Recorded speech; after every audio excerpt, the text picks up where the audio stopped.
Hello, and welcome to Adapt or Perish, a podcast about adaptation. Before we get to this week's episode, The Hound of the Baskervilles, we've got a couple of things to cover. We're going to talk about our last episode, our next episode, and we have a very special announcement.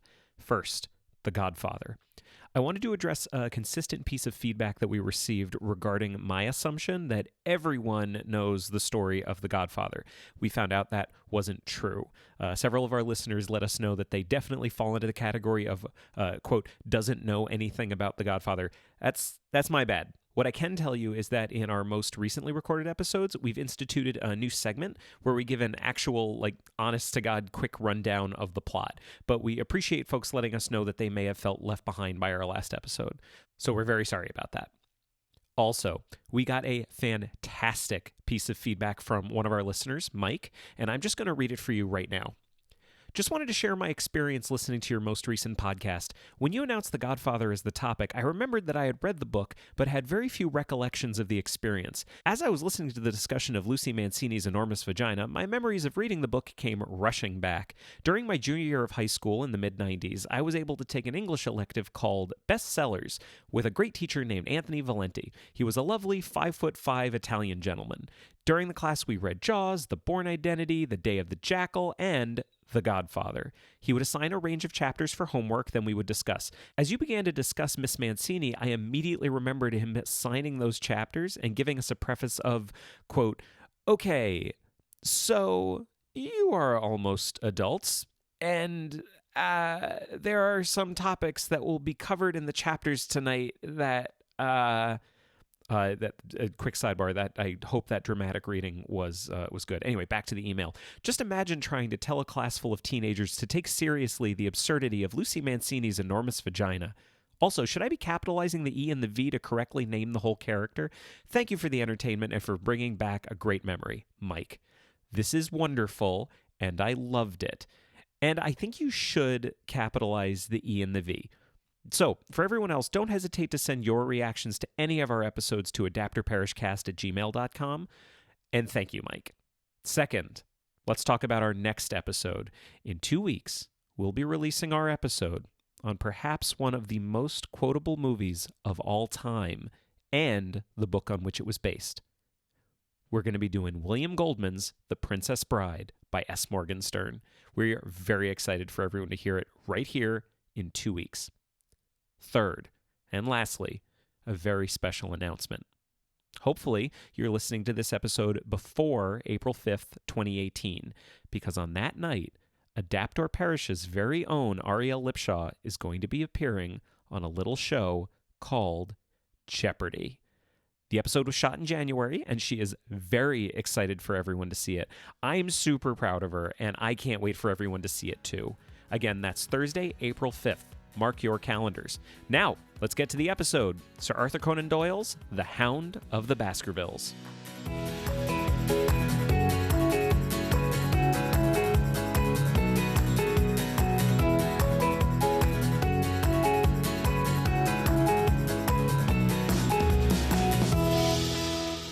Welcome to Adapt or Perish, the podcast about adaptation. My name is Jeremy Latour. And I'm Ariel Lipshaw. How are you doing? I'm okay. You excited about this episode? I am excited about this episode. Is this a big one for you? Yes. So today we're going to talk about my second favorite fictional character. Who's your first favorite again? Captain Picard.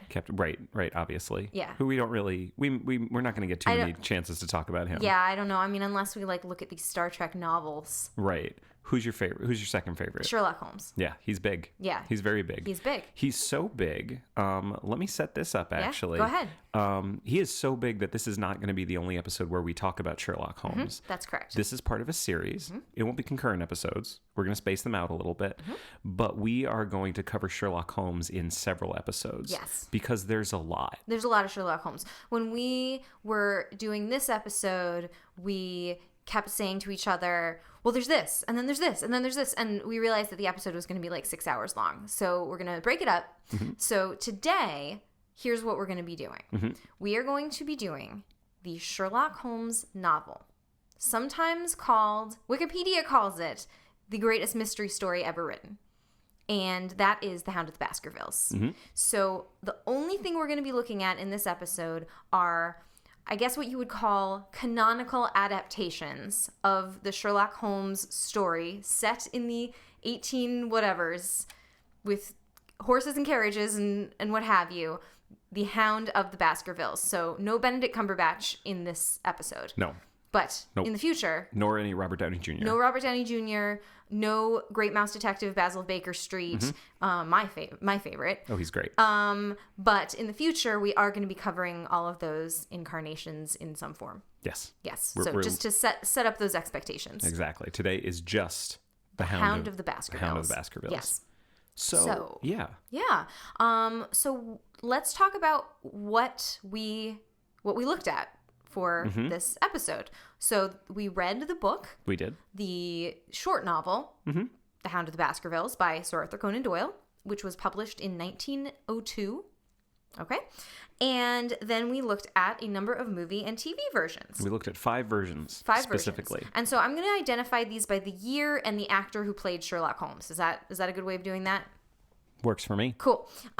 So we watched the 1939 Basil Rathbone, 1959 Peter Cushing, 1982 Tom Baker, otherwise known as a Doctor Who, I believe. He was he was one of the doctors. He was a doctor. 1983 Ian Richardson. So supposedly, apparently, the world needed a straight up adaptation of The Hound of the Baskervilles 2 years in a row, and then only 5 years later, 1988, Jeremy Brett. I'm not going to spoil how I felt about any of these. Yeah, no, of course not. Yes. Of course not. Jeremy Brett is my favorite. So I have a question for you. Yes. You've read how many of the Sherlock Holmes books? All of them. And where does Hound of the Baskervilles rank for you? Well, I would say Hound of the Baskervilles is one of those things that it's so familiar that you kind of forget how good it is. It's kind of like to be or not to be speech. Like, it just is. It just exists. Like, it's hard to think about it in its own terms because it's so famous and you know it so well, or I do. Yeah.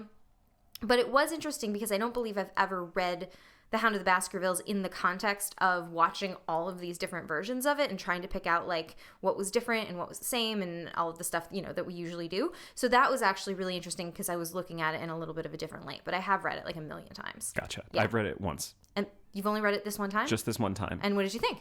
It was good. Yeah? It was good.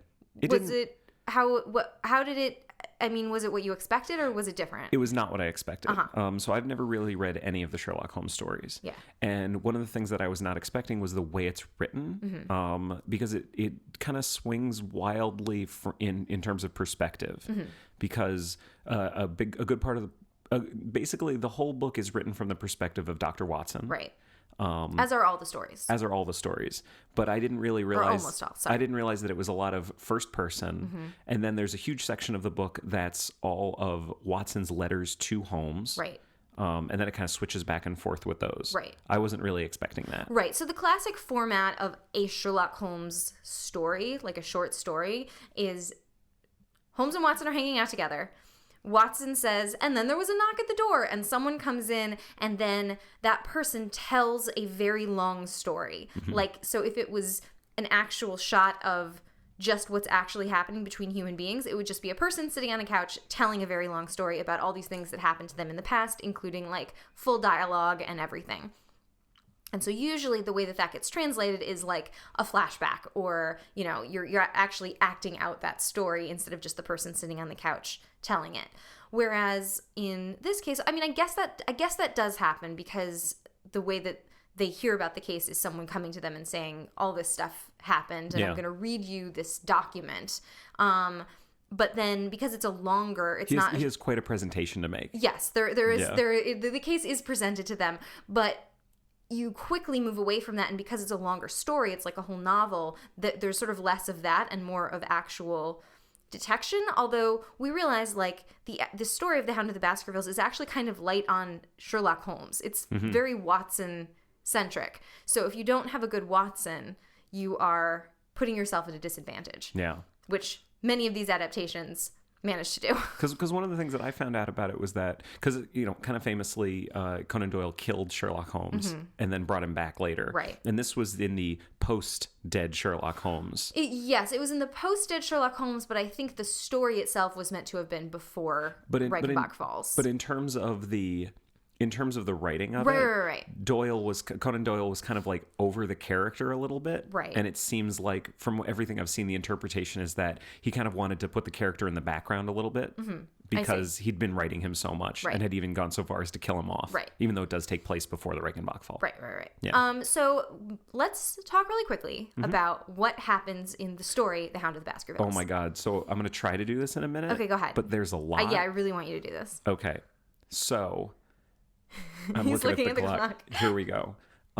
We all know who Sherlock Holmes and Watson are, so I'm going to take them off the table. Yeah, if you don't know who they are, right, this may not be the episode for you. There is an estate in the countryside that is the Baskerville estate. Yes. So it's always been owned by the family Baskerville, all the way back to Hugo Baskerville, who died a long time ago, and the current owner dies.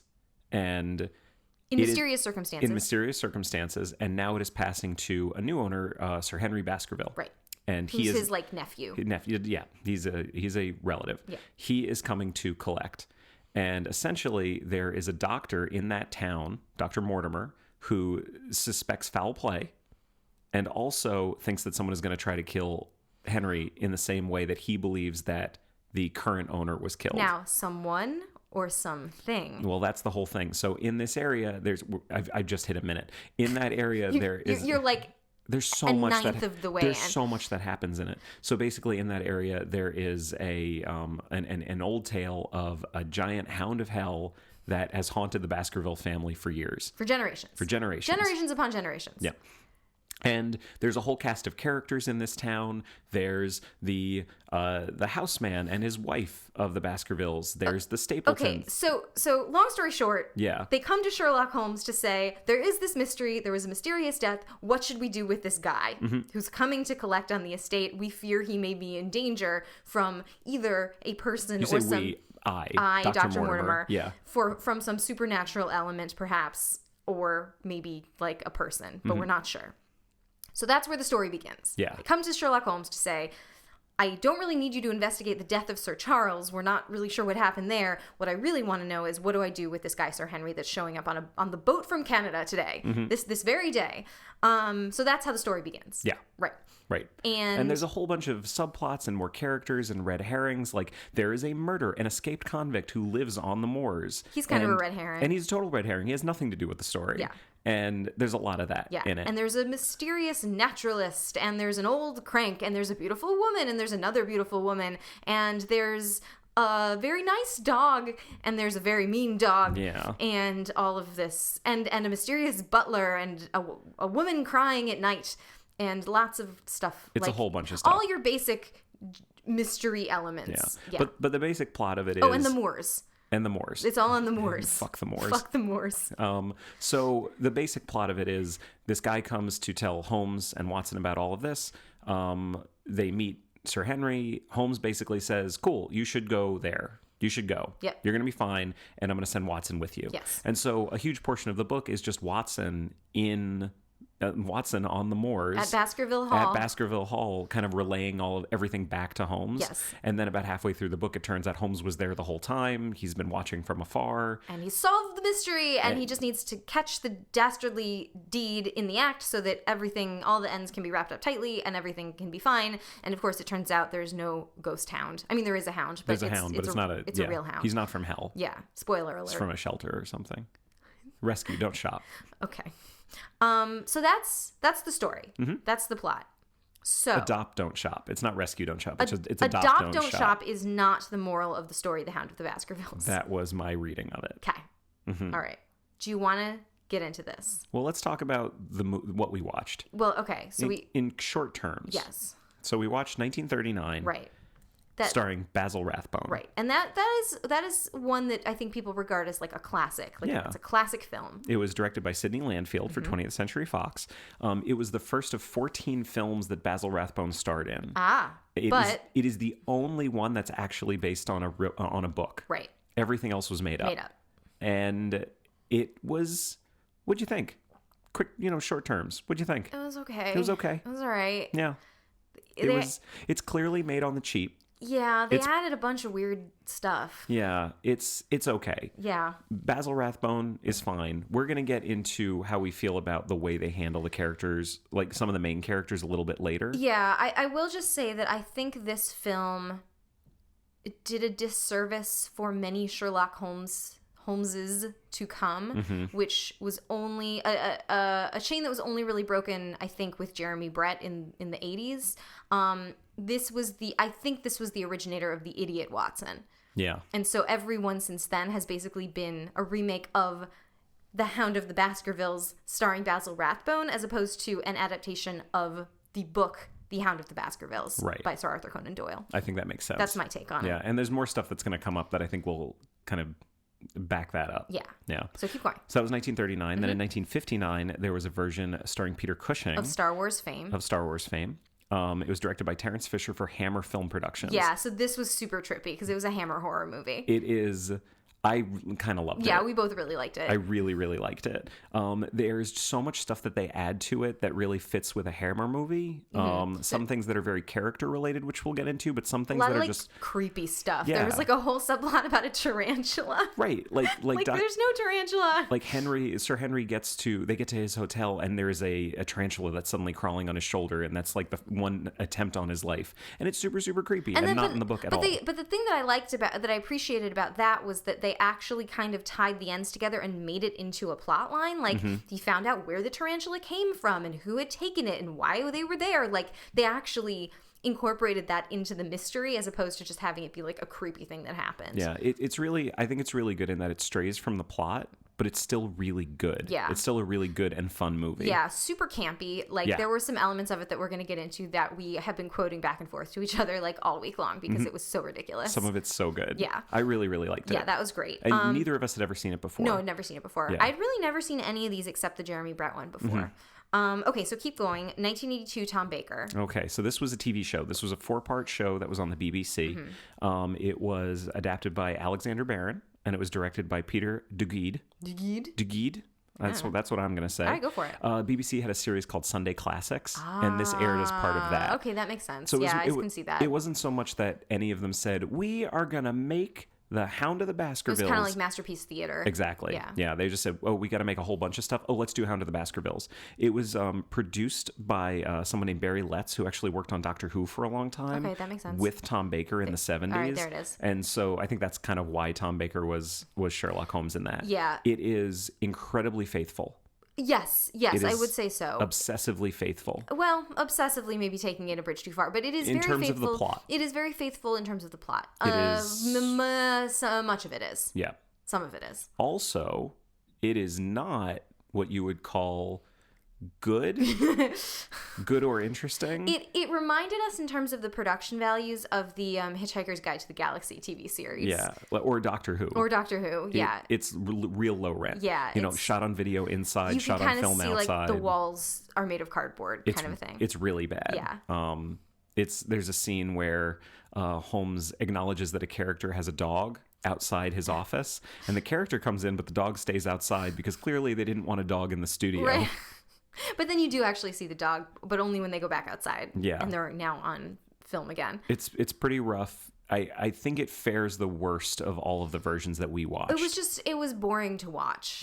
And possibly partly because it was the last one that we watched, so I think we were a little hounded out at that point, but it was not pleasant to watch. Well, it's also the longest one because it's a full 2 hours. Yeah, so it's like 4 half-hour episodes that all ended in very weird places too. Like it was very strange. Anyway, we'll come back. Yeah. So the next one, 1983.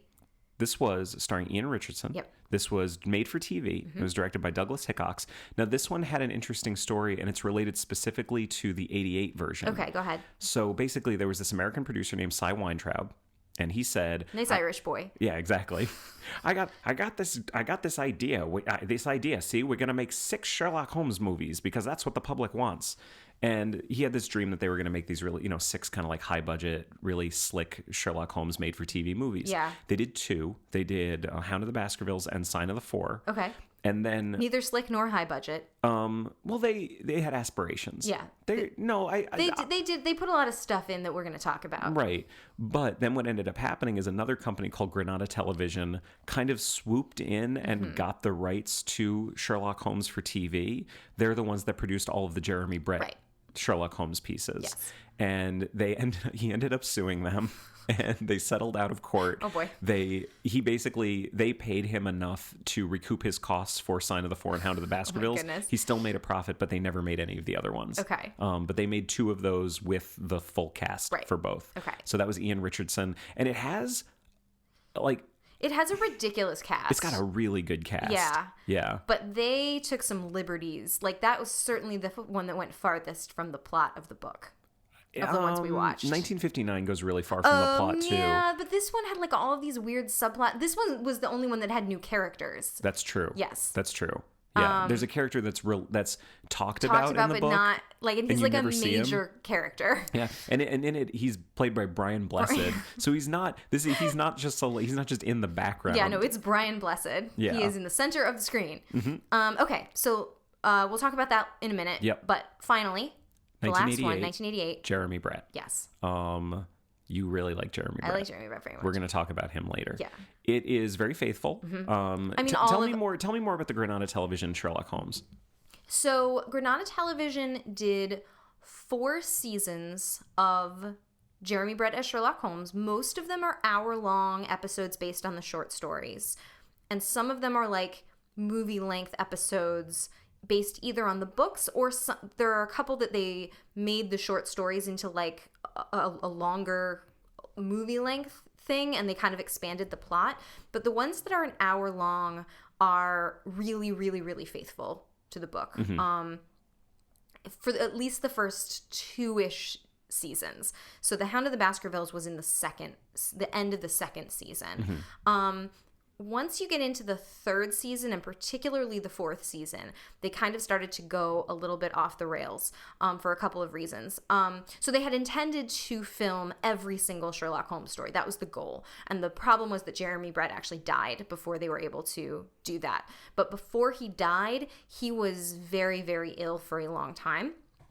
So if you watch, because I was sick a couple months ago and I did like a watch through of all of the Sherlock Holmeses, and if you watch from the beginning of the first season, not for the first time. No, a rewatch. Yeah. But like I did a binge. But if you watch like from the beginning of the first season into the 4th season, it's really sad, and I had to stop watching at a certain point because if you just like literally look at what Jeremy Brett looked like in season 1, how tall and thin and active and energetic and full of life and energy he was, and then look at him in the 4th season where he's a man with serious health problems.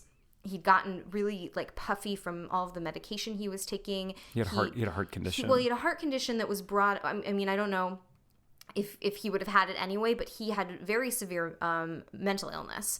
So he was taking all of these drugs that just like made him puffy and slow, and they really damaged his heart. And he basically, probably had he not been trying to make this series and all of the energy that took, may have lived longer. So like playing this character and it really like got to him. He was dealing with bipolar disorder, manic depression, and I think my understanding is it really kind of the way that he had to climb into the head of this character really ended up affecting him terribly, and so like Sherlock Holmes kind of killed him, which is really sad, because he's one of my favorite actors. And they're, if you're talking about just perfect casting, like we talked about Colin Firth as Mr. Darcy, you could not, like, I mean, we're going to talk about this when we talk about all of the different Holmeses and compare them, but like no one could be better. There's no one better. He's so perfect. He's just every gesture, every blink of his eye, everything. He's so good. Right. But of course we're going to get into that. Sorry. I get very excited about Jeremy Brett. But He's real anyway, the history of the series is they were going to film all of them, and they didn't quite make it because he died. But they got a lot. So, it's really good watching for a rainy day. And their version of Hound of the Baskervilles is very faithful. Very faithful, yes. I think all of them were kind of marked by how faithful they were. Yeah, very well They done. don't really add anything. It's very straightforward. Yes. But very well cast. Very good. It's very, very good. Yeah. Yeah. So I think we need to look through all of the pieces of this. Yeah. And just so everybody knows, we're not going to talk about every single piece of every single version of it. Yeah, if you listen to our Christmas Carol episode, we're going to do it kind of in that way. We're going to just kind of go through a list of the things we want to talk about, and we may not end up talking about every single version when it comes to every single thing. We're just going to talk about the things that stood out. Yeah, the ones that were really good and the ones that weren't. Because otherwise we'd be here all day. Right. So and nobody wants that. What's first on our list? So let's talk about Sir Hugo. Yeah. So who is Sir Hugo Baskerville? Sir Hugo Baskerville was the first Baskerville. Right. And he is the one who, basically there's a story. So when Mortimer comes to Holmes, he says, I got to tell you this story. Yeah. And he reads from this old document and tells him this story of Hugo Baskerville, basically was a piece of shit. And he and his cronies kidnap this girl. And then, like, the Reformation time, like Charles II, with the big collars and the long wigs and this sort of period of time. He kidnaps this girl, brings her back to the Baskerville Hall. She escapes. He chases her into the moor. Yes. And his party basically finds him and the girl. He's been killed. By a monstrous hound. A monstrous hound. They see the hound tearing his throat out, and the girl is just She's dead from fear and exhaustion. Yes. Yeah, and that's kind of where the story of the Hound of the Baskervilles starts. He put a curse on the family of Baskerville because of being such an evil shit. Right. So he relays this story to Holmes, and now this story is presented to us, the viewers, in a lot of different ways. And so I have a question for you. Yes. What's your favorite way that the story is presented in any of the versions? My favorite way, or the way that made the deepest impression on me? The way that, your favorite. I really liked the Peter Cushing one because it was like, it just starts with that. There's no context for it. It's a flashback. And it's like, it's full costume, like, and it's Technicolor, right? So like they've got all these like bright colored coats on, and like there's all these guys going, whoa, oh, oh, and a big fireplace and a roasted pig. And it's this very like sort of Robin Hood-esque, like Technicolor extravaganza. It's very good. And it's very extended. It's very extended. And really dark and really fucked up and violent. And it feels straight out of a Hammer horror movie. Yeah, I mean, there's a line that Sir Hugo, when they find that the girl escapes in the Peter Cushing version, Sir Hugo goes, "The bitch has got away." And I looked at you and I was like, can you say that? You couldn't say that. It's 1959. How can you say that? And you're like, no, it's Hammer horror. You can say anything you want. Yeah, it's totally fine. I didn't know you could say bitch in 1959. You totally could. Well, cool. Yeah. And here we are. And here we are. Yeah. And but this is how. Well, no, sorry. Go on. Yeah. So there's a point where he's like chasing her down. And like she's on the ground, like she's like fainted, and he climbs on top of her. This reaches down into his like crotchal area, and I went, oh my god, like it looks like he's reaching to unbutton his pants, and instead he pulls out a knife and stabs her to death. So that's the only version where it's not literal, it's metaphorical. Yeah, yes, exactly. But that's the only version where Sir Hugo actually murders the girl, full on murders. Oh no, that's actually not true. The Ian Richardson one, he also murders her. Right. So the Ian Richardson one, there is a full graphic rape scene. So do not watch that version if that's not something you're interested in watching, because that was terrible to watch. It's no good. It is like a full graphic rape and murder scene. But all of the versions, except for Jeremy Brett, actually show it to us. Yes. They actually dramatize the entire thing. The Jeremy Brett one, we don't see it at all, right? We just hear about it. No, all it is in the Jeremy Brett one is Dr. Mortimer gives Sherlock Holmes the document, and he reads it, and he just reads it and summarizes it. And the thing is, it's kind of the best one because we don't need to see it. And if you're gonna have anybody summarize something, have Jeremy Brett summarize it. Like the filmmakers in all the other versions were like, oh, we have this really juicy thing, of course we need to put it on film. And the Jeremy Brett the Granada filmmakers were clearly more like, no, we're just going to be very subdued about this. Yeah. Like, this is not the point. We don't need this. Like, because everyone else had like this extended flashback. Yeah, like I said, the Ian Richardson That's the version worst one. is the worst. That's definitely it's terrible to watch. Honestly, I do think the Tom Baker one is the worst one, but only because it's really low budget and it plays more like a silent movie. Like you don't even hear anything that's happening. Yeah, that's weird. Yeah, it's not very good. But I definitely think the Hammer one is my favorite. Yeah. And the Jeremy Brett one is also really Yeah, really the good. Hammer one is really fun. So that's how they handle Hugo. Yeah. So and then in some versions, I think in almost all of them, you get a little flashback to the death of Sir Charles, who we learn died from being pursued, as we think, by a ghostly hound. Because we get the famous line from Dr. Mortimer, who tells Sherlock Holmes, this didn't come out at the inquest, but I saw footprints by his body. And Holmes says, were they a man's or a woman's? And he says, Mr. Holmes, they were the footprints of a gigantic hound. And that's the famous line. Dun, dun, dun. Dun, dun, dun. So we do see sort of an old dude getting run down and having a heart attack. 5 times. 5 times. And Each one has it. Yeah, they all have it. Yeah. They all have it. I will say my favorite in that was the Ian Richardson version. Yes, I agree. Because the actor was the guy. The actor is a guy named David Langton, who is the patriarch in the 1970s Upstairs Downstairs. So that was a really cool. Hey, it's that guy for me. The thing that was not good about the Ian Richardson one, I will say, that I wrote down. So there's an inquest into Sir Charles's death, right? And Dr. Mortimer testifies, and it is shown that he died of a heart attack, basically. He had a weak heart. Except in the Ian Richardson one, the dog actually mauls him. So it's a little strange that they were like, oh no, it's clearly just a heart attack. Nothing strange happened here, because he's been fully mauled by the dog. It is very effective, though. Yeah. I think it's very effective. I liked it a lot. I like that one. Maybe it's just meant to signify what he thinks is going to happen. Yeah. I didn't dislike any of them. Yeah. Did you dislike any of them? I didn't dislike any of them. It's basically just an old guy running scared and then dies. There was the Basil Rathbone one actually showed that inquest. Like that was the first scene of that movie, which is like they sort of gather all the characters together, and you get one of them shouting like, "It was murder, murder, I tell you," which is very overblown and ridiculous. And I don't think you actually see that inquest in any other version. So that was that was kind of fun, just for just for giggles, but unnecessary ultimately. Yeah, but I really didn't dislike any of them. Yeah. But I think in terms of the way it's presented, I think the Ian Richardson one is the best. Yeah. We really need to talk about where this all happens. Yes. And it takes place on the moor. Yes, Dartmoor. Dartmoor specifically. In a place called Grimpen. The village is called Grimpen.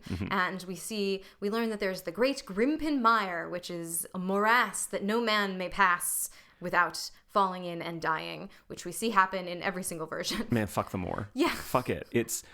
And fuck the moor comes from the 1939 version. Basically, it's like the opening, there's like an opening like crawl basically. Yeah.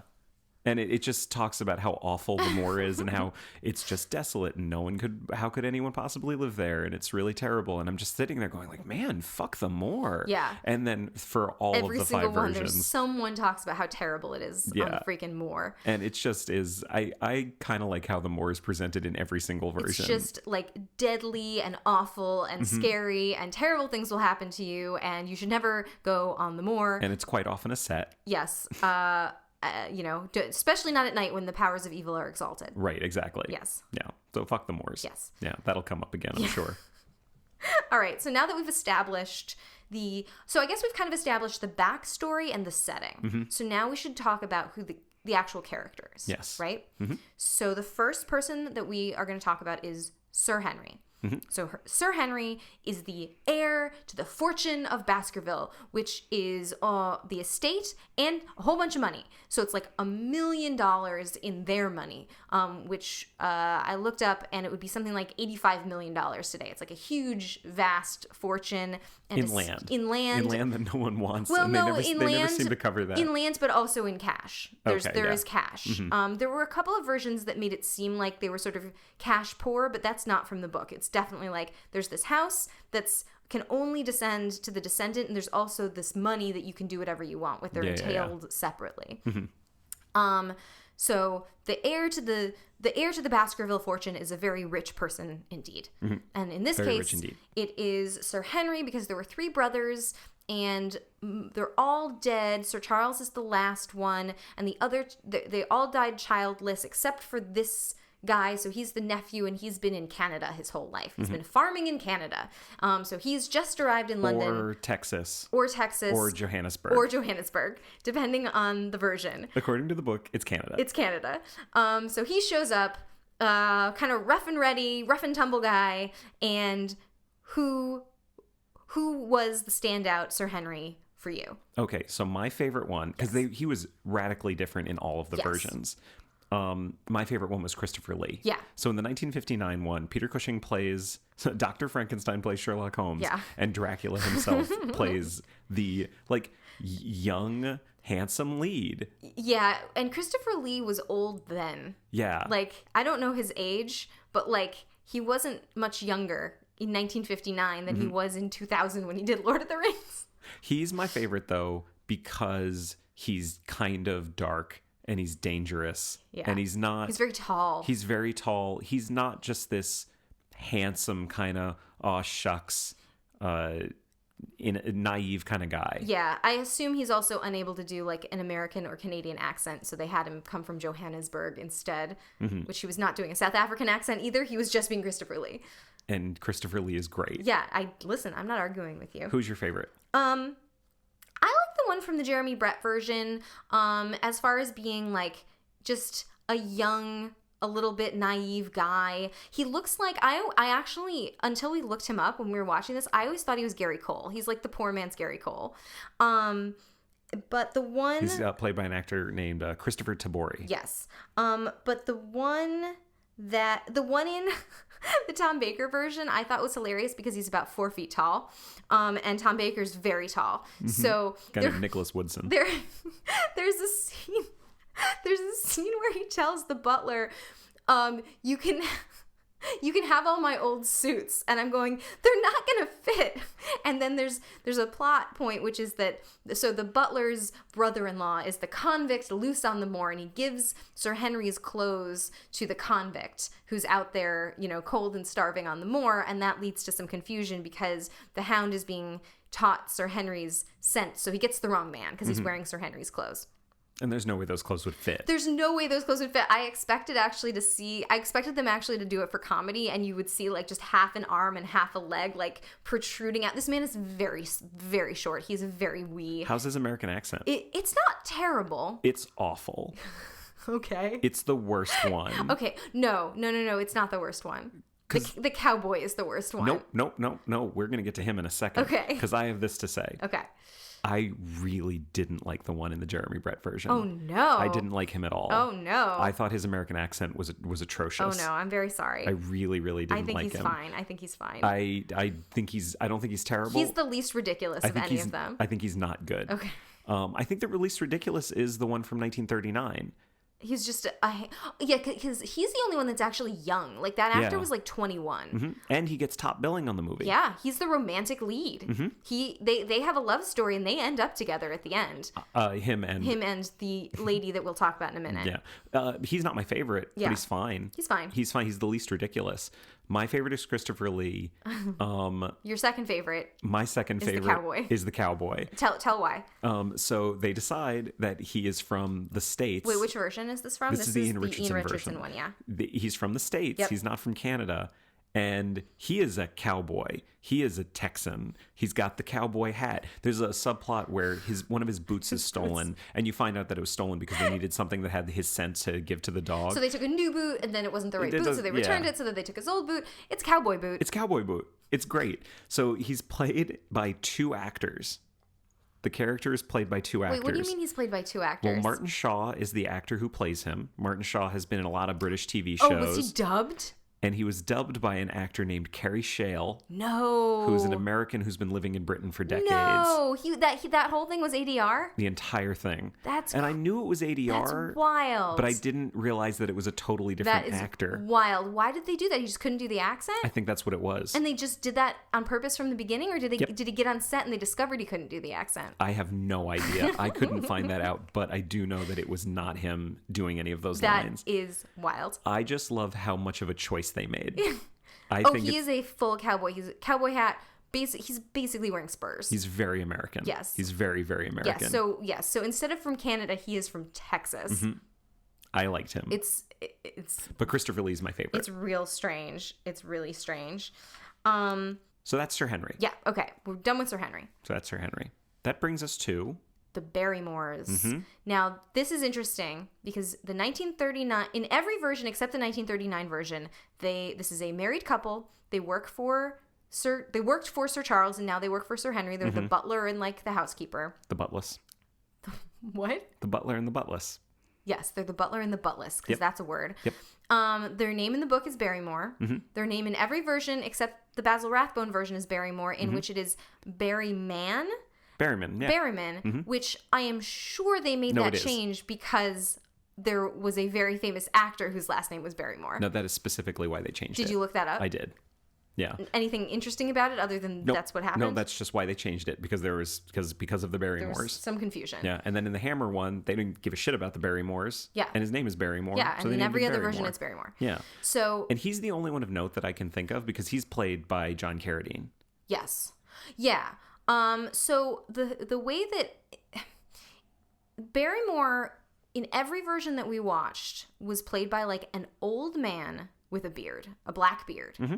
And that's how he's described in the book as being a tall man with a black beard. Yeah. But he's described as being a tall, handsome, like youngish to middle-aged man with a black beard. Mm-hmm. And he was never that. Not one time. He was always like old and gross. Yep. No. The John Carradine one, he's young. You're right. In the Basil Rathbone version, he's young. That's right. So I guess that's the closest to how he's described in the book. Except John Carradine is not good in it. No, he's like super wooden. Yeah, and his British accent is terrible. Terrible. It's really, really bad. Yeah. Honestly, were there any versions of Barrymore that stood out to you?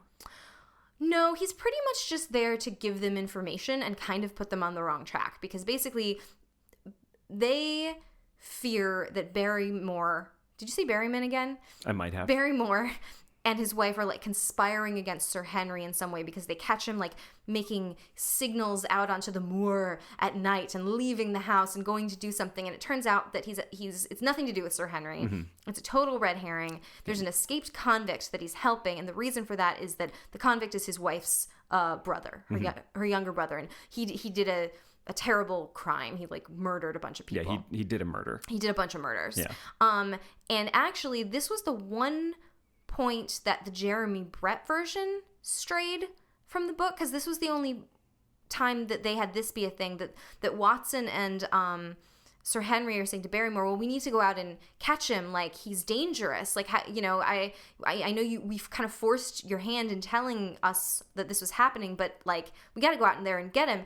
And Barrymore says, no, he's gentle now. They did surgery on him. They did brain surgery. And when they finally catch him, he's got like these horrible scars on his forehead. Like they basically did some kind of like proto-lobotomy on this guy. Yeah, and in which I found out lobotomies weren't invented until the 1950s. Well, lobotomies also didn't involve like cutting the forehead open and like leaving scars. He looks like Frankenstein's monster. Yeah, he looks like Frankenstein's monster.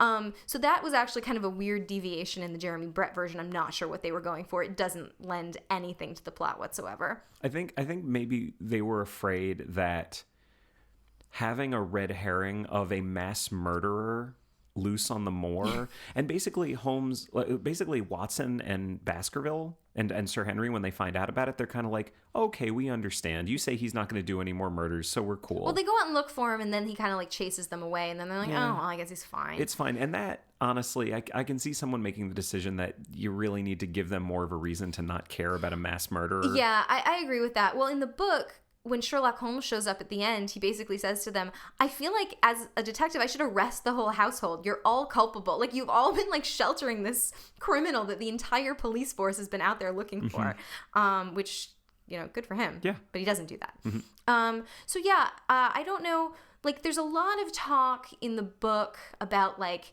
how respectable like Mrs. Barrymore is, and she's a good Christian woman, and how strange it is that like her brother like went to the bad in this way. And I feel like Conan Doyle was like maybe kind of going for something about like nature versus or something like that, but like it doesn't really matter ultimately. No, it really doesn't. The only other thing of note that I'll say about the Barrymores is that in the Ian Richardson version, Mrs. Barrymore is played by Eleanor Braun.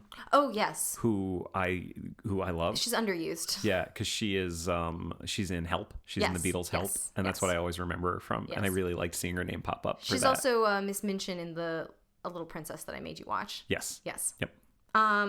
Yes. No, the Ian Richardson version does a really good job of having like really famous people in like nothing roles. Yeah. Very strange. Anything else to say about the Barrymores and no, Selden? Mrs. Barrymore is definitely not my female character. Is a little underwritten. I'm saving that for somebody else. Yeah. Selden and the Barrymores, much like communism, are a red herring. A red herring. Good reference, babe. Thank you very much. So let's move on. So there's a couple of neighbors that they have. And one of them is this guy named Franklin. And he's also kind of a red herring. He's not ultimately that important. He's basically the village crank. Yeah. And he's mostly there for exposition. He's mostly there for exposition. The only version that he is at all interesting in is the I would say the Hammer Horror version, because he's actually got some plot, which is that that's the only version where he's super nice. Like he's a crank in every other version. But in that version, he's like a naturalist, which usually is the job of a different character. But it was his tarantula that was stolen and taken to Sir Henry and tried to kill him. And he's very worried because it's very poisonous. And Holmes is like, oh no, don't worry, it's dead. And he's like, oh no, my tarantula. And they also made a really big change to his character. They made him like the priest, the village priest. He's a bishop. The bishop, yeah. Yeah. So they completely changed his character. Yeah, and they made him nice. Yeah. So that really it's just the name is the same. Yeah. Yeah. I will say this. I actually think that my favorite version of the character is in the Ian Richardson one. Okay. Because they expand his whole storyline more. And they give him more to do. And that has to do with two other characters. Yes. Both one in the book, one not really in the book. Not really. And not in any other version. And that is Laura Lyons. Right. And her husband. Right. So Laura Lyons, we learn. So Barrymore, the one really important thing that Barrymore does is that he says to Watson and Sir Henry, I know something about Sir Charles's death that didn't come out at the inquest because I didn't find it out until later. But I know why he was... There's this whole thing about, like, why was he out on the moor late at night? He was very afraid of this legend. He believed in the ghost. He never would go past the doors at night. So why was he there? And he says, I know why he was there at 10 o'clock at night. He was there to meet a woman. And they say, how do you know this? And he said, well, after he died, my wife was cleaning out the fireplace, and she found this piece of paper that was burned, but you could still read a little bit of it. And it said, it was in a woman's handwriting, and it said, please, please, as you are a gentleman, be at the gate at 10 o'clock tonight. And it was signed LL. So he's like, don't know who wrote it, but I know that it was a woman and her initials were LL. And of course, it's a small town. And it's a small town. And so they asked Dr. Mortimer, hey, is there anyone with the initials LL? And he goes, oh yeah, that's Laura Lyons. That's old Franklin's daughter. She married this artist dude and he abandoned her. And perhaps she's a woman of slightly, low virtue. And yeah, she Sir Charles was helping get her set up to fend for herself. Because he was helping her divorce her husband. Well, he was he wasn't yes. But he helped her get set up in this typewriting business. She typewrites things. So in every version, it's except for one, they go and they talk to Laura Lyons and they find out that some other information that we're going to get to in a second. But in the Ian Richardson version, her husband, who abandoned her, is a major character, and they still live together, and it's Brian Blessed, and he is the worst. He's a really, really bad person. Yeah. But he's Brian Blessed. Yeah. And he's magnetic. Yeah. He's great. Yeah. I really liked him in it. Yeah. Even though there's no reason for him to be there at all. There's no reason for him to be there. Also, I have a question for you. Yeah. Laura Lyons, she turns out fine, right? Like, she survives the Hound of the Baskervilles. Oh, yeah. She's literally just there to give them information. Yeah. What about in that version, Well, though? in that version, not only do we find out that she is having a physical affair with Sir Charles, who is dead, that her husband apparently knows about and is kind of okay with, but also she gets murdered at the end. Yep.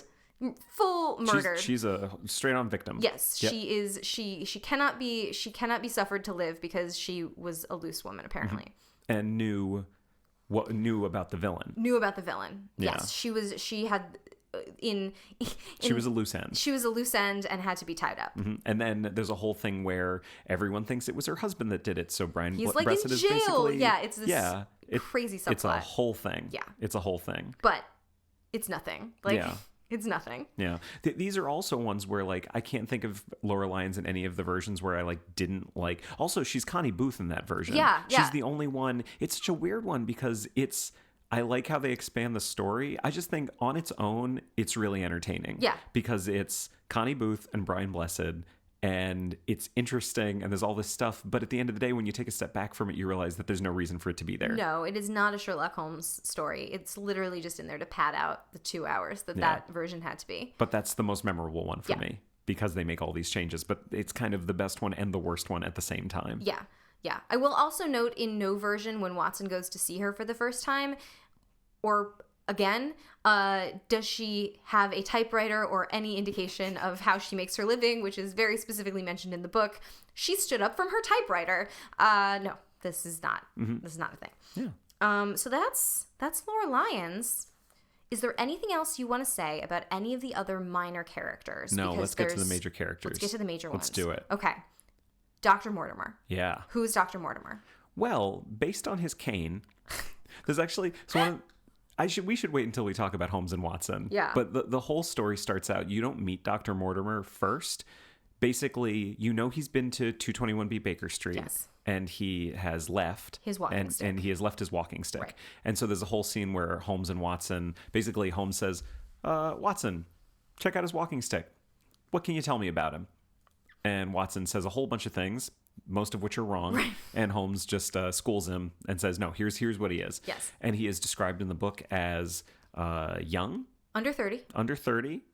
Nice guy. Very affable. Amiable. Yep. Unambitious. Mm-hmm. And the possessor of a favorite dog who is larger than a spaniel but smaller than a mastiff. Yep. We know all of these different things. He is played in almost every version by someone very old. Very old indeed. Mm-hmm. Very gross. Except in the very gross. Just he's always gross. Like the Basil Rathbone one. The Basil Rathbone one and the Peter Cushing one. He's super suspicious. Like he's got something to do with it. I don't agree. I think in the Basil Rathbone one, he's not suspicious. No, he is suspicious, and I'll tell you why. Why? There's a scene at the very beginning when he comes to Holmes's rooms, and Holmes asks him about his dog. And he said in that one he says right. he's got a large dog. He doesn't say the line about how it's like a medium-sized dog. He says a large dog. And there's literally this like close up on Dr. Mortimer's face, and it's basically him going, "Dog? Dog? I have no dog." I forgot about that. And clearly he's got something to do with the dog, the evil dog, but they never come back to it. It's never explained. That is super suspicious. Yeah. I forgot. But not as suspicious as the 1959 version. Oh, no, he's super suspicious in that one. He's definitely one of the bad guys. Yeah. My note on that is, they're both evil. Yeah. Yeah, no, he's one of the bad guys. Yeah. And we had a really fun crossover with it because the actor's played by a guy named, Francis DeWolf, who was the ghost of Christmas Present in the Alastair Sim Christmas Carol. There it is. And as soon as I saw that, I was like, okay, no, I know this guy. There were multiple people in that who were in the Alastair Sim Christmas Carol because the guy that played Franklin in the 1959 one was your favorite character, Old Joe. I hate Old Joe. I don't want to talk about that. We're not even talking about that right now. I hate that scene. So, I have a question for you. Yes. Who is your favorite actual, like, page accurate Mortimer? The Jeremy Brett one. Jeremy Brett. And I'll tell you why. he's young. Mm-hmm. He's like kind of nerdy. He's got like little glasses. Yep. And played like an actor named Alistair Duncan. Yep. And he's got a dog. And the dog's in it the whole time. And he's just real sweet. It's a really cute dog. It's just hanging out. I really liked him. I really liked Will Knightley. He's the one in the Tom Baker one. Was he the other young one? He's the other young one. Yeah. Both of the actual both of the Mortimers, ones that were young were very good. I like them. Yeah. Who's your favorite old one? I didn't have one. I didn't like any of the old ones. What about Denholm Elliott? Oh, yes. Denholm Elliott also had a very cute dog. That's also, he's a really good actor. Yes, but he also had a very cute dog. Yeah. That dog got really explicitly eaten by the evil dog. No, by the Moor. By the Moor. Because fuck the Moor. Yeah. The dog does not survive. The dog does not survive the book. Yeah. He specifically says, It's a Watson bummer. says, like, I met Dr. Mortimer, and he was really upset. Can't find his dog. And Watson's like, I think the dog's gone. It's in the mire. It's a big old bummer. Yeah. Fuck the Moor. Yeah. I don't like it.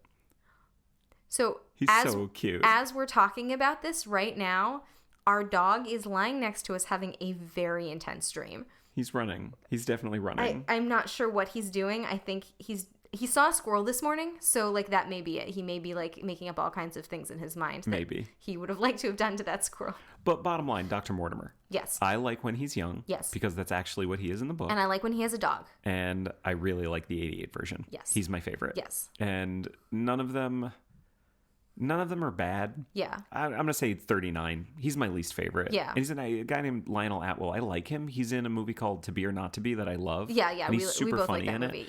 Yeah. But he just doesn't really bring anything to it. Yeah, and I didn't like how he was written because clearly there was something about the dog in that one that we were supposed to understand, but they never came back to it, and that annoyed me. Yeah, but that's Dr. Mortimer. Yeah.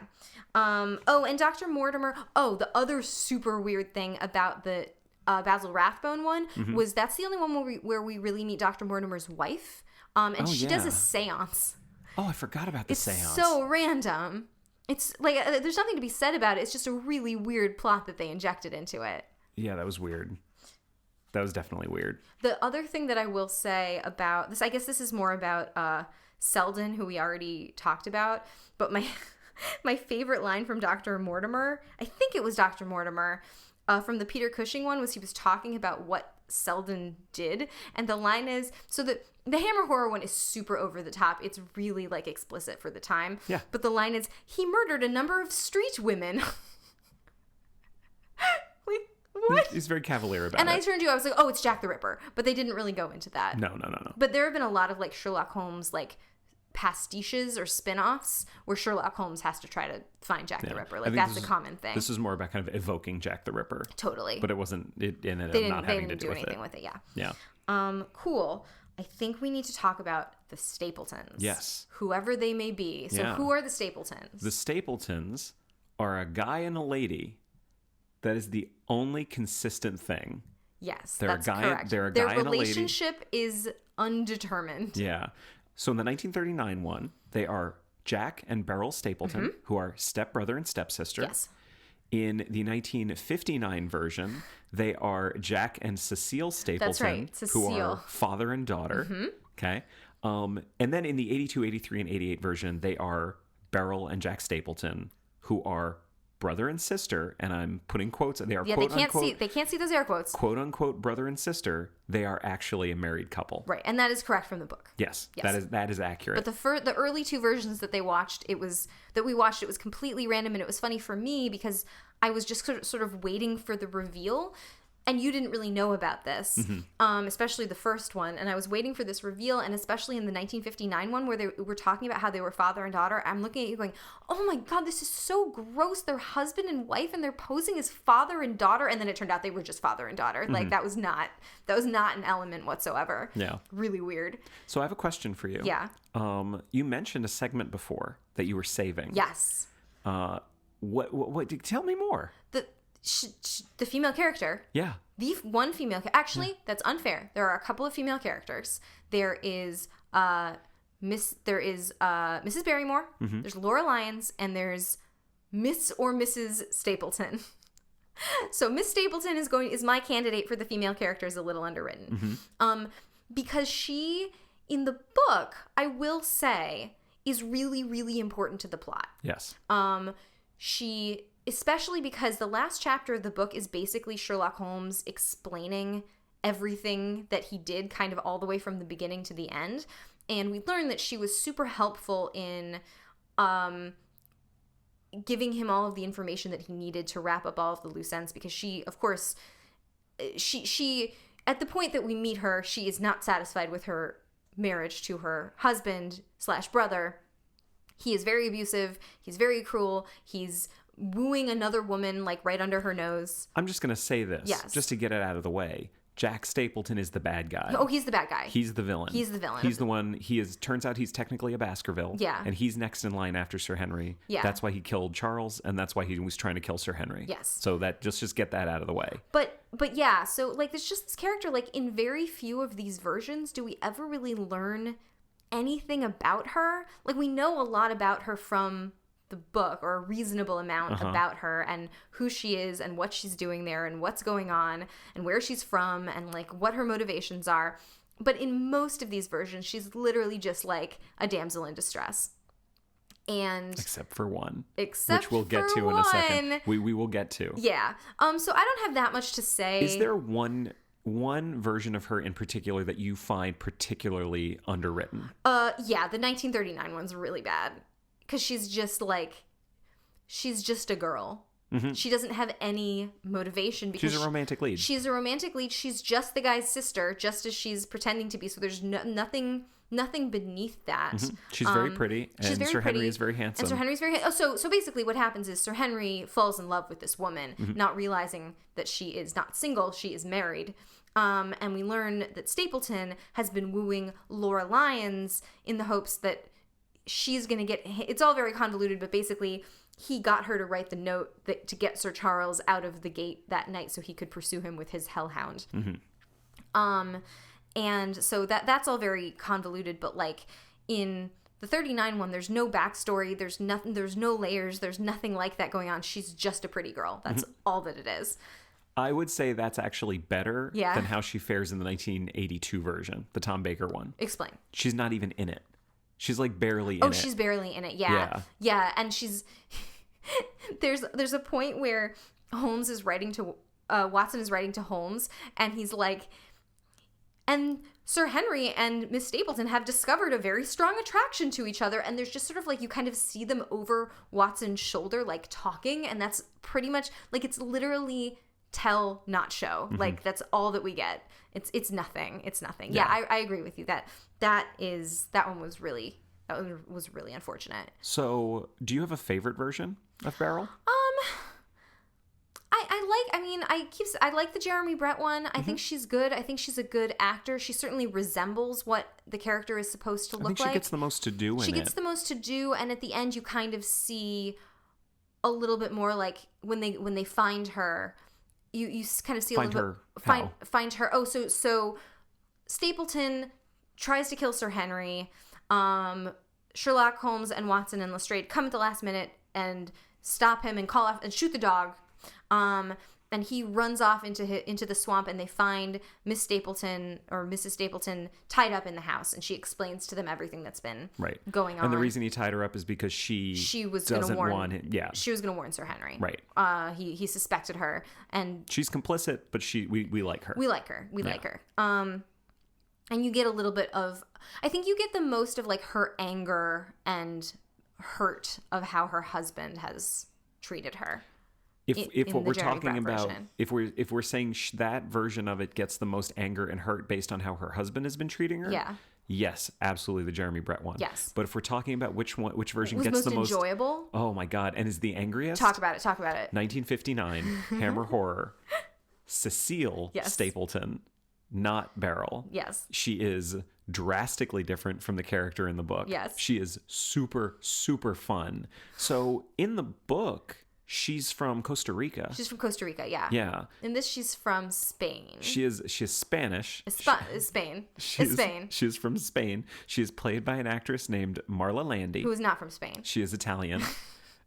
And she is absolutely one of the villains. Oh, yeah. And they have the whole backstory about how her mother was Spanish and she died and her father brought her back here because he had like some kind of investment, but now they're living like peasants. Like that's the only version where the Stapleton, and we'll talk about Mr. Stapleton in a minute, but that's the only version where they're like living like peasants, and Sherlock Holmes mentions it at one point. He's like, oh, go see your peasant friends. Like they're very poor. In all the other versions and in the book, they are respectable people, like educated people that are living out on the moors. Which actually, I mean, it kind of explains why in every version there's a love story between Sir Henry and Beryl. Yeah, because she's literally the only woman in the village, and she's well-to-do, yes, and intelligent, yes, and pretty, and he's handsome and intelligent and rich, and it makes sense. And he needs a wife. Like it's mentioned, like he needs a wife for this estate that he's like remodeling and renovating. But in the 1959 version, there is also a romance that happens between her and Sir Henry, but it plays super weird, completely differently than all the other ones because she's dangerous, and he's dangerous. Yeah, he's Christopher Lee. He's not young and handsome. No, he's scary and handsome, and she is messed up. She's angry and mysterious and doesn't talk for the first half of the movie. Yeah, she's very weird. And they have a very, very weird, very passionate like she brings him to this so the place where the denouement of the movie happens. She has clearly brought him there. It's this sort of like this clearing with like these kind of creepy sacrificial looking Stonehenge stones. She has clearly brought him there like to have sex. Like that is what has happened. That's what he thinks. Yes. But I'm saying like as a movie viewer, that's what you're supposed to think. Right. And this is not, again, this is 1959. Yeah. Turns out that is not what has happened. She has brought him there to murder him. And she starts to give him the backstory as to why. And it's the best line in any of the 5 versions. Because again, she's Italian playing. So Jeremy's about to do this accent, and it's important to do the accent in order to understand why it's so funny. But we are not attempting to make fun of anyone who actually has this accent. No, she basically, she goes through the whole backstory for him, and he's very confused, and she just goes, "You don't understand, do you? Well, let me explain." It's amazing. It's so good. You know what? I'm going to play it. And now you are here, alone, at night. You don't understand, do you? Then let me explain. I too am a Baskerville, descended from Sir Hugo, descended from those who died in poverty while you scum ruled the moor. So that's the line. It's incredible. She's so good. I mean, basically, she says that line and we look at each other and go, no, it's too much. Let me sum up. Yeah. We played that back like 4 or 5 times. It's incredible. It's so good. My favorite moment in all of these versions. Let me explain. I just like that she's super different than the book. Yeah. But she's a character and she has agency and she has her own goals that she's trying to kill him. Like she's trying to kill this dude. But there's nothing wrong with that. There is something wrong with it. wrong with making that change. Right. I think. Well, okay. Yeah. All the other versions, she's fine. The Jeremy Brett one is, as far as like the kind of accurate ones go, quote unquote accurate, she was the best one. Yeah. But she's not my favorite. Yeah. 1959 is my favorite. Stapleton. Yeah. Mr. Stapleton. Mm-hmm. So, the thing about Stapleton is despite being actually the villain, he's not really in it that much. He doesn't really do anything over the course of the book. Everything that he's done is either like before the book even started or sort of right at the end, but you don't even know that he's done it until after the afterword where Sherlock Holmes is explaining everything. Yeah. So like I was listening to the LibriVox dramatic reading version of the original text. Oh, who was in that one? Me. Okay. I just was actually struck because the guy that voiced him is a buddy of mine, like an internet buddy of mine, and I like to hear his voice. And it just struck me how few lines Stapleton actually has. Like there's a lot of talk about him or things that he has done, but he's not actually in it that much. Mm-hmm. So I don't know, did you have any particular Stapleton that jumped out at you? No, in fact, what I was going to say is that I think Stapleton, more than any other character, is handled the most consistently across all versions of it. Because it's just kind of nothing. He's there and he's fine the whole time. I do think my favorite was the is going to be the 88 one, the Jeremy Brett one. Mm-hmm. He's played by an actor named James Faulkner, who is in... I really like him because he's in Game of Thrones. He plays a character named Sir Randall Tarley. There it is. For Game of Thrones, that's Sam's dad. he's very dark and very dangerous Yeah. and very scary and Yeah. very intimidating in Game of Thrones. That's what I know him as. And so when he popped up in this, I was like, oh, okay, he's the bad guy. Yeah. So basically what we learn about Stapleton is that he is actually a Baskerville. But which we said. Which we said. And the reason that Sherlock Holmes finds this out is because there's all of these portraits of all of the old ancestral Baskervilles. And there's a portrait of the original Sir Hugo. And everyone's been looking at it the whole time and never thought anything of it. And Holmes walks up to it and covers up, like, because it's like these, like, Charles II, like the long wigs and the hats and the mustache or whatever, walks up to it and, like, covers it with his arm. And Watson is aghast because the face of Stapleton just, like, jumped out of the portrait. And Sherlock Holmes kind of brags on himself for a minute. He's like, oh, no, I'm trained to see faces, not the costumes around them. Oh, he's super shitty about that. Yeah, he's actually really shitty about it. And so it's like, oh, we have found out that the brother that died in South America did not die childless. It was this Stapleton all along, and he is actually the heir, and he was going to kill off all of these people and then go back to South America and claim the fortune from there somehow. Yeah. So he basically had been told the story of the Hound and decided to use that to his advantage. Like, he went and bought a hound and, like, dressed it up. Well, we haven't really talked about how they portray the Hound yet. We'll get to that in a minute. So we learn all of this, and he's just an evil character, but he's, like, very clever. Like, he's always kind of one step ahead of Sherlock Holmes, and, like, he gets one, like, super clever moment where basically he's come to London and he's tailing Sir Henry, and he's in a cab, and Holmes basically gets the number of the cab, and they actually find the cabbie and say, tell me about this guy. Tell me about your fare. And the guy goes, well, I don't really know much about him. He told me I had to go here and I had to go here. And he also told me when I left him that his name was Sherlock Holmes. and Holmes is like, oh my God. Holmes is like, oh, that's really good. Yeah. I have a lot of respect for that. Because he knew there was no reason to do that unless he knew that Holmes would get as far as finding the cabbie and talking to him. Yeah. Yeah. Yeah.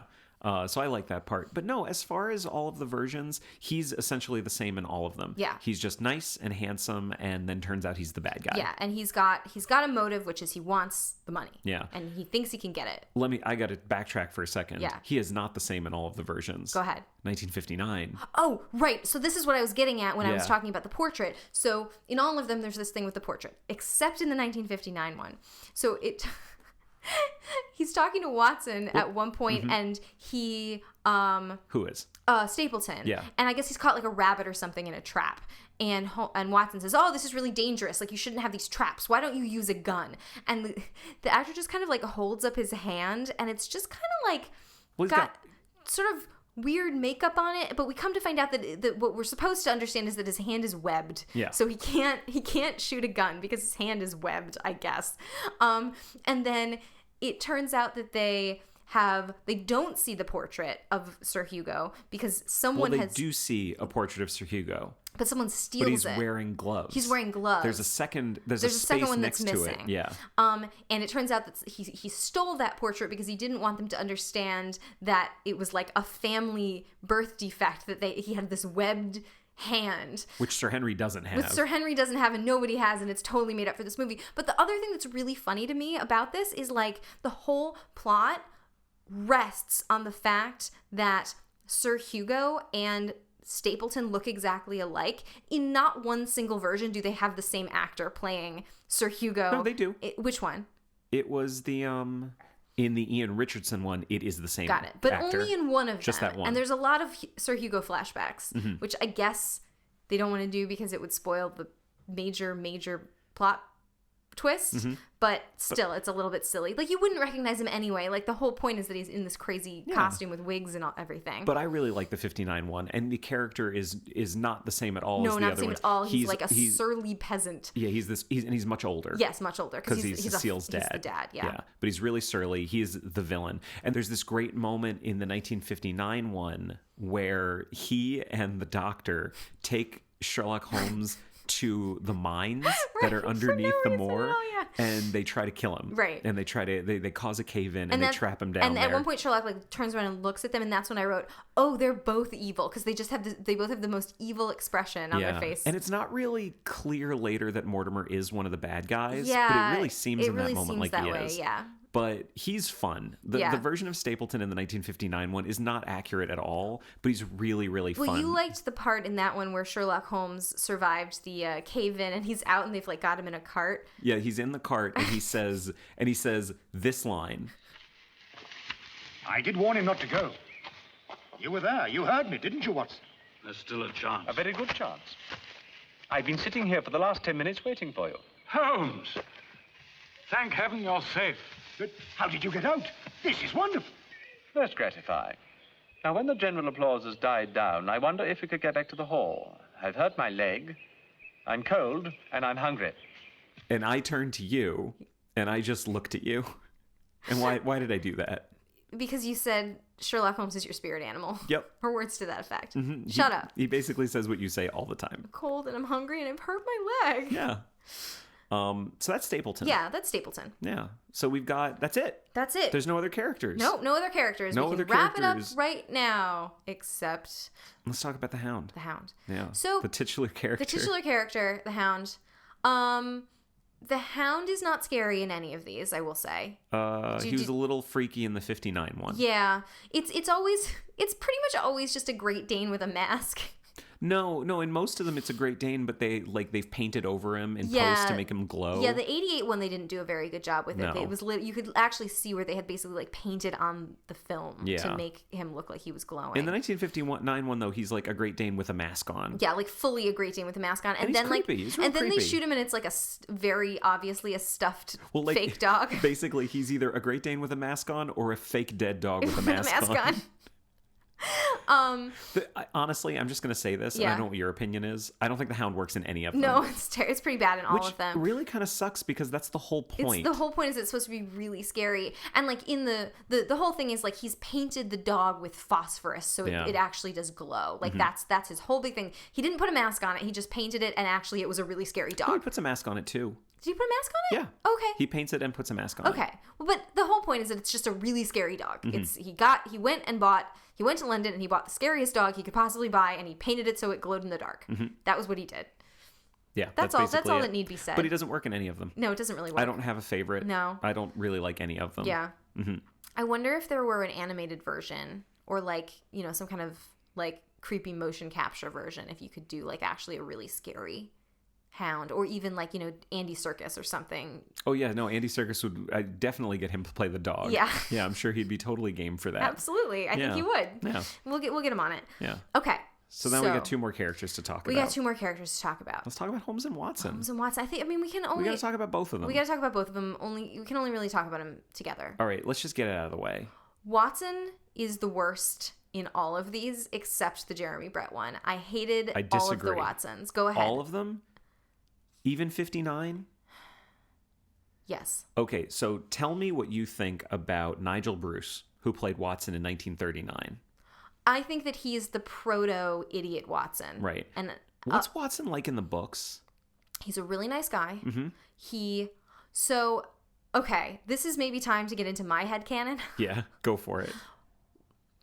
I won't go so far as to say that Holmes and Watson are in love. But Watson is in love with Holmes. Okay. The way that he describes him is the way that you describe someone that you deeply care about, that you deeply love, but more than that are actually physically attracted to. He talks about his tall, athletic form, and he seemed like heroic as he stood against the moon. Watson's in love with Holmes. Okay. That's my headcanon. Yeah. That's where I am. Ship them. Go for it. I do ship them. Yeah. Ship them hardcore. That's gross. Fantastic. Great. Okay, well, there it is. I already talked about Slash in a different episode. Mm-hmm. So in the book, he's if Watson were an idiot, Holmes would not hang out with him. Mm-hmm. The whole point of Watson is that he is like the one person that Holmes can stand to be around. Mm-hmm. So if he were, and Holmes does like explaining his process. He does like being smarter than other people. He does like having someone to bounce things off of. But he doesn't want that person to be stupid because he wants to have respect for that person. Yeah. Which doesn't make any sense given the 1939 version. Right. And particularly the Ian Richardson version. Watson is just awful in that one. He's just so stupid. I think you're thinking Tom Baker. Yes, the 1982 Tom Baker one. Yeah. The one where he's got like his hair parted down the middle. That Watson's very bad. I mean, basically, Nigel Bruce kind of cemented the idea of the idiot bumbling Watson for years. Yeah, like there's a certain sound that they all make, which is basically like like a confused old man sound. Yeah. They're also all much older than Watson should be. Like he's not aged. He's an active middle-aged man. Yeah. Yeah. Mm-hmm. So that's how I feel about pretty much all of them. I actually, other than Jeremy Brett version, I found them all basically indistinguishable and one worse than the other. I do think the 82 is the worst one. Yeah. I think Ian Richardson, the Watson and Ian Richardson one, and the one in the Basil Rathbone one are both kind of like bad. Yeah. I actually did like the one in the 59 version. Actor named Andre Morel, who I don't think he comes across as bumbling or stupid. Okay, that's fair. I really don't think he does. No, he's definitely the best of a bad bunch. The problem is I don't think he and Holmes have the relationship that they need to. Yeah, I agree with that. In the Jeremy Brett one, I mean, him and Edward Hardwicke have a great relationship. Okay. They're in love. Maybe they are, but even if they're not, they have a great relationship. Yes. There's a lot of love and a lot of respect there. Yes, totally. And that's not in the 59 one. Like you gave the example of the first scene where they're talking about the stick. Yeah. And the Jeremy Brett, Edward Hardwicke one is the only one that follows basically how it is in the book, which is that Holmes is not getting delight out of telling Watson how wrong he is about the stick. He's just basically like, oh, you did a really good job, but like I'm really sorry to tell you that it's wrong. Like he's his friend. They're friends. They've been through a lot together, and they love each other, and they're very close, and they are dear friends. Yeah. It's really the relationship at two extremes, because in the Jeremy Brett one, they really do feel like friends. In the Tom Baker one, they feel like an adult and a child. Yeah. Like Holmes treats him like an idiot. Yeah. He treats him like an absolute child. And Watson acts like a petulant child. Yeah, for that one I wrote down Watson isn't whiny. Like there's a so the moment where Watson finds out that Holmes has been living out on the moor the whole time, and he's been writing him all of these letters and reporting back, and this is in the book, he says, "Oh, all my letters have gone to waste because you were here this whole time." And Holmes goes, "Oh no, I have them right here. I've been reading them. Like they've actually been really useful to me." And like in the 82 one, he literally like pouts and folds his arms and my letters have gone to waste. And Holmes like basically like pats him on the shoulder like a child. Like he's basically like, they're there. You know, it's awful. These are supposed to be adult colleagues and men. So that's clearly the worst one. Yeah. It's the worst Watson, and it's the worst Watson-Holmes relationship. Yeah. Edward Hardwicke is really good. Yeah, he's great. He's really, really He's good. actually not my favorite Watson. So the Jeremy Brett had two different Watsons. The season 1 Watson is a guy named David Burke. And I always thought that I liked Edward Hardwicke better and didn't like the season 1 of Jeremy Brett Sherlock Holmes because it was David Burke. And when I rewatched it recently, I realized I actually like David Burke better. Only just because he's like a little bit younger. He's a little bit more. The Edward Hardwicke's version of Watson is just like a little bit older and more sedate and a little bit like almost more conservative, not politically. I mean, I don't know what his politics are, but just like a little bit more averse to danger, I would say. Whereas the David Burke one is like just a little bit more. He's because Watson is described as a man of action. In Holmes in Hound of the Baskervilles says to him, "Oh, Watson, like you're always the man of action, but like we need to do this in a methodical manner."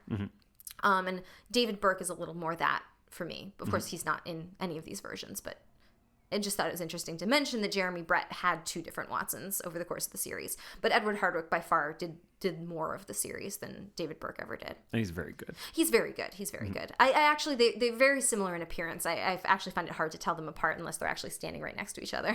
Which they never are. For some reason. Yeah, shocker. So I want to say this before we talk about Holmes. Yes. We are going to devote an entire episode to Sherlock Holmes as portrayed by many different actors. Yes. So one thing I think we shouldn't do right now is talk about who's the best and who's the worst. Yeah. Let's just talk about who was good in these productions. Yes. Who was very good in these productions? Jeremy Brett. Yeah. Yep. I actually really liked Peter Cushing. Peter Cushing was really good. I really liked him.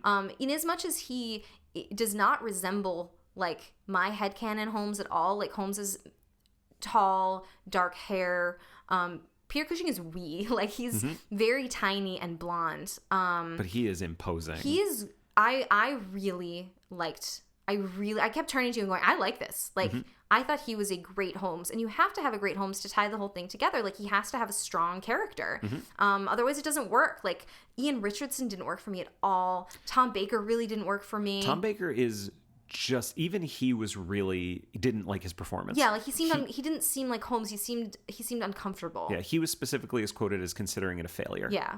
His portrayal. Yeah. So he's on board with us as thinking he's the worst one. Yeah. That's what it seems like. Yeah. I mean, Basil Rathbone is like that very, very classic, like you don't even know how much of what you think of as Holmes is Basil Rathbone and how much of it is Holmes from the book. You know what I mean? Because he's so iconic. And it's weird too. So like one thing in the book is, just remind me of this because I'm forgetting. So Holmes is there almost the whole time in the background. Yes. But he's not playing a character, right? What do you mean? So in the Basil Rathbone version, he interacts with the other characters, but he's dressed up as like a traveling beggar. That's not from the book at all. That's not in the book.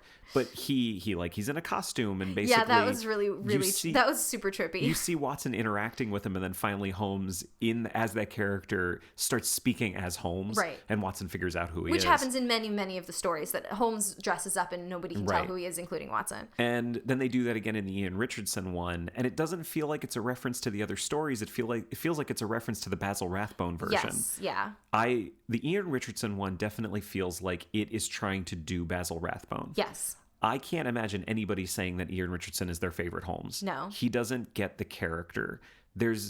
He's not the most anything Sherlock Holmes. Yeah. He's just kind of a pastiche of a whole bunch of different ways of playing the character. Yeah. He's not consistent at all. And I mean, especially like putting that up, and like I hate to come back to how much I love Jeremy Brett, but like there's no getting around it. Like, would you put any of these performances up against Jeremy Brett and how completely he inhabits the character?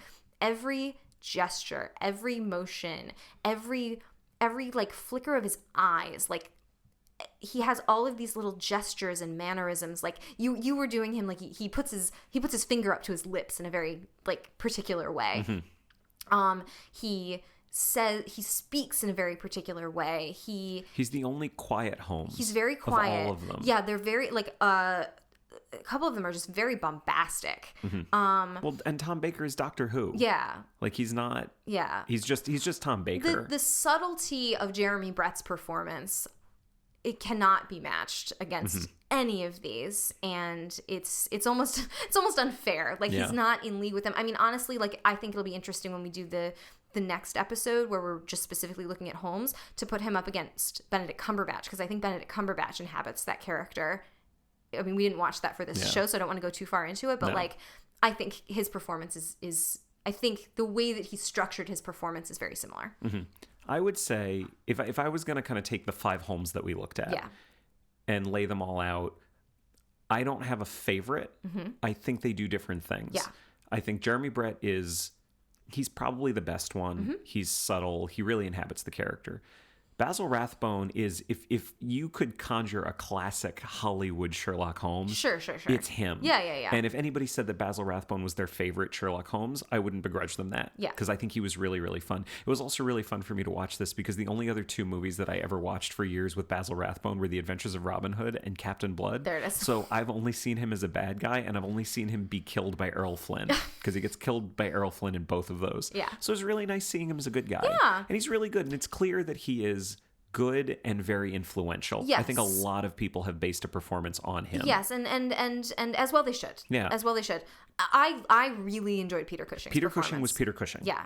Like he carved out his own version of the character. Yes. He doesn't feel like he's playing Basil Rathbone No, at all. and I think that was what struck me about it, that he wasn't trying to do anything other than play the character in his way. And I thought he did a great job. Yep. Tom Baker felt like a local theater company got the rights to do Hound of the Baskervilles on stage, and they were like, oh, we got Tom Baker. Yeah. And he doesn't really care. Yeah. And Ian Richardson, like I said, he's nothing. Real inconsistent. Yeah. I don't know what he was doing. Yeah. I almost can't even picture him. Yeah. Or like what even he looked like.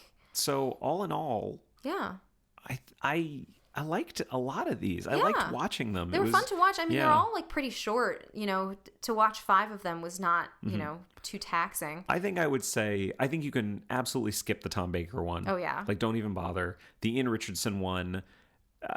No. For Sir Henry, for Texan Sir Henry. Oh yeah. Get a clip on YouTube or something and see if that's enjoyable to you. Texan Sir Henry is pretty fun, and Brian Blessed is pretty fun. The Hammer horror one really stands on its own. I think it's great. I think anyone should watch it. Anyone should watch it. Super fun. Yeah. Mm-hmm. And if you're gonna watch the Jeremy Brett one, watch all of it. Yeah, it's just I think it could not be better. Mm-hmm. Especially for his performance. Yeah. I will say, like, watching these, like, the costumes alone, I mean, if I could wear nothing but tweed vests and bow ties for the rest of my life, I'd be perfectly happy. So, like, that was enjoyable for me just sort of on a visual level. Watson had a tweed bathrobe in one version that I desperately want. Mm-hmm. I guess I will finish up with a quote that I found. Oh, please. I would like to read, so we've been talking about our opinions on this. Mm-hmm. I would like to read someone else's opinion. Go for it. This is user Rich Beckton on IMDb. Mm-hmm. This is specifically for the Tom Baker version. Okay. This miniseries starring Tom Baker as Holmes is by far the best Hound adaptation there has been.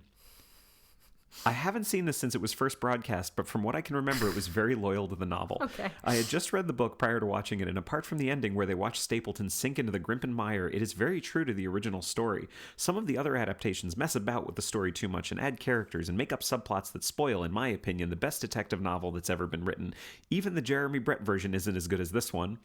Incorrect. Tom Baker was very brave doing this as he had just finished Doctor Who, and I thought that it would be a bit odd seeing him as the, quote, world's greatest detective, but he pulled it off. I am a very big Holmes fan and read The Hound of the Baskervilles every year. We keep seeing new versions of the story, but none live up to expectations. Okay. So apparently, it's someone's favorite version. Maybe we were wrong. I will say, he did mention one thing that I wanted to bring up and forgot, which is every version that we watched changed the ending, because in the book, so Stapleton has loosed the dog, he realizes his plan has gone awry, and he runs off into the mire, which we have already been given to understand is a very dangerous place. Horses get pulled down and their men have died and their dogs have died and their whatever. Fuck the more. And we are given, and they all say, well, it's very dark and he knows his way. Like we've already been given to understand he knows his way. And they all say, well, we can't possibly follow him tonight, Holmes and Lestrade and Sir Henry. And so they go the next morning to try to find him. And they realize he never made it. They find his little hut out there, but they realize he never made it.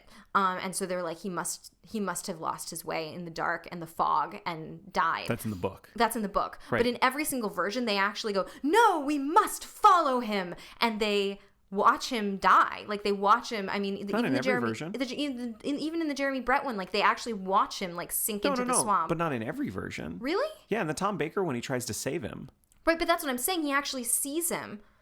What I'm saying is, they never even go into the swamp in the book. They never even go. I'm pretty sure that the only one that's faithful to the book is the Ian Richardson one, because he does die, but they don't see it. You know what? That makes sense, because I'm thinking, oh, well, we saw it, but you're right. I think the other characters don't see it, but we see it. Yeah. So that was what was confusing in my head.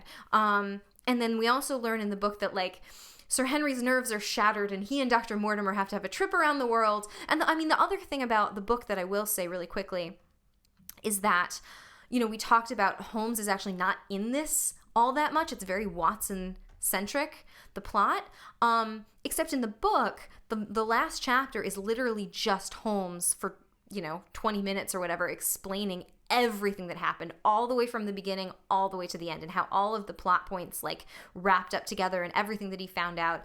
And so like that's where Holmes shines. Like that's where he comes back in, and you don't really have that in most of the versions because the action's already happened. So then to have Holmes just standing there explaining it for 20 minutes would not be that interesting. But it kind of cuts Holmes out of his own story a little bit and kind of deprives him of the glory of like, I figured all of this out. Like he's telling Watson, and it's months later at this point, he's telling Watson like what actually happened. So I would say, I don't know how else you do it. Like in a movie, in a book, it's fine because you want to know what happened. But in a movie, after everything's already come to its conclusion, it would be pretty boring just to have it explained again. So, but that's why Holmes doesn't seem like he's in it that much, because you can't really have that last scene where he talks about what a great detective he is. Right, exactly. Yeah. And that's the end. Yeah. That's the end. Yes. I liked it. I liked it This too. was really fun. So like I said before, we are going to do a couple more episodes. Yeah. At least a couple more. Yeah. We're going to talk about Holmes the character, Holmes and Watson. We're going to talk about some of the, just as kind of a preview, we are going to cover Benedict Cumberbatch. Yeah. We are going to cover Never Robert fear. Downey Jr. Yeah. We are going to cover Basil of Baker Street. Yes, the Great Mouse Detective. The Great Mouse Detective. We are going to cover all that stuff. And we're very excited for everyone to listen to those in the future. Yeah, and if you have any suggestions about, favorite versions of Holmes, you can always reach out to us. Can you tell them where they can find us? Yeah, definitely. So you can email us at adapterparishcast@gmail.com. You can find our website at adapterparishcast.com. And you can follow us on Twitter and Instagram at AdaptCast. One thing that I would love for everyone to let us know, if there is a show or a movie that you can think of that you like where Holmes shows up as a supporting character or as a cameo, I want to know about that too. Yeah, even like a modern TV show that they did like a Holmes episode or something like that. We want to do the episode of Star Trek The Next Generation where they do Sherlock Holmes. Like we want to do a lot of stuff, little stuff about Sherlock Holmes. So write to us and let us know what your favorite representation of Sherlock Holmes is. But thanks for listening, folks. It's elementary, my dear Jeremy. That's okay. The game is afoot. Is that what it is? Bye, everybody. Bye.